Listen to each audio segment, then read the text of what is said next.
दर्शक बंधु प्रेम माने नहीं जाति अजाति प्रेम बुझे नहीं बयसर तारतम्य एक कथा जी लिखिची से जमा भी निशा खाई लिखिनी आज्ञा तार प्रमाण आज कहानी देखला परे निश्चय जानीपारे।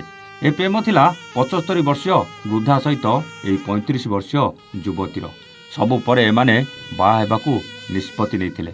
आउ बाहाघर परे चौठी रातिरे 75 वर्षीय स्वामी यही 35 वर्षीय युवती को विधवा करी सबुदिन पई आरपारी को चल जाइथिले।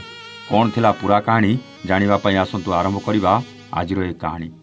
हेलो हाय नमस्कार स्टोरी विथ प्रताप आउ एक नुआ कहानी को आपन को स्वागत। ए प्रेम थिला दुई पवित्र आत्मार मिलन। ए प्रेम थिला बयसर शेष पाहाचरे पहुंची सारिथिबा जणे 75 वर्ष बयसर वृद्धा सहित 35 वर्षीय युवतीर। ए दुई जनक प्रेमर मिलन रे सामिल होइतिले बंधु बांधव साई पड़िशाठू आरंभ करी प्रिय परिजन और गाँ लोके। दर्शक बंधु ए भिडियो रे देखुवा 75 वर्ष बयसर व्यक्ति नाँ होउची संगुरु। संगुरु पूर्वरु बाहा होइतिले आउ तांकर स्त्री तांकु छाड़ी सबुदिन पई आरपारी को चलीगले। धन संपत्ति घर द्वार सबु थिला हेले भोग करने केही नथिले। ना स्त्री थिला ना पिला छुआ थिले।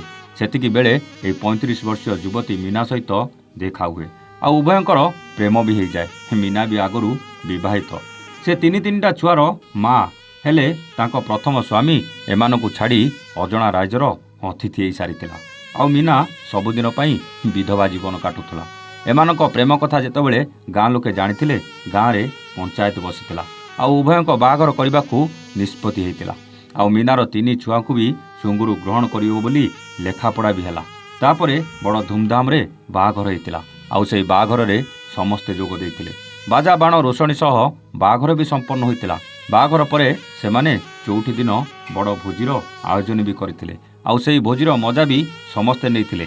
किंतु सबु भोजीभात सरला परे जेतेबेले चौठी मनाइबाकू स्त्री पाखकू एई 75 वर्षीय स्वामी जाइतिला राति रे कौन हैला केजाणी सकाळु आउ सुंगुरु उठी नथिला।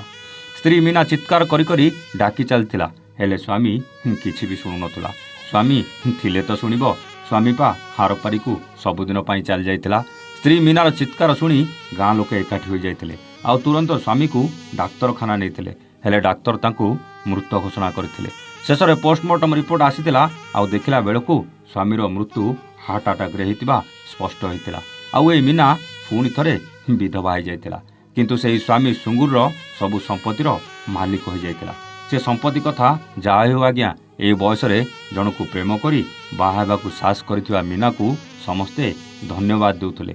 सेथिपई तो कुहा जाए ए प्रेमटा काहाकू केतेबेले हेजिबो निजे प्रेम करिबा लोकंकू भी जणा पड़ेनी।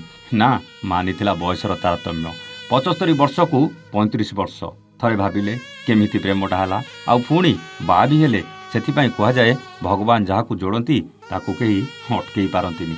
हेई पारे से विधवा होगला किंतु प्रथमे सफल तो हैला। एई 35 वर्षीय विधवा मीना 75 वर्षीय प्रेमिक को बाहाई कौन भूल करिथिला।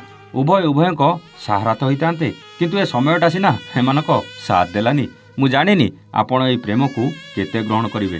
सेथिपई आपणक मत कमेंट करी निश्चित जणाइबे। रहुछु नमस्ते जय जगन्नाथ।